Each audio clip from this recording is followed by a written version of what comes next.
கழகம் நல்ல கழகம், நம் திராவிட முன்னேற்ற கழகம். அதன் திருப்பணி என்றென்று தொடரும். நல்ல குடி கொண்டு கன்னி தமிழ் வென்று உள்ளம் குடிகொண்ட கழகம். வெல்லும் வாளுமின்றி வெல்லும் திறம் கொண்ட வெற்றி பலகண்ட கழகம்.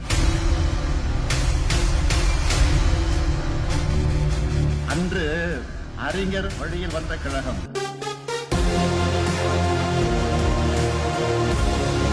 பின்னர் கலைஞர் தலைமை தந்த கழகம்.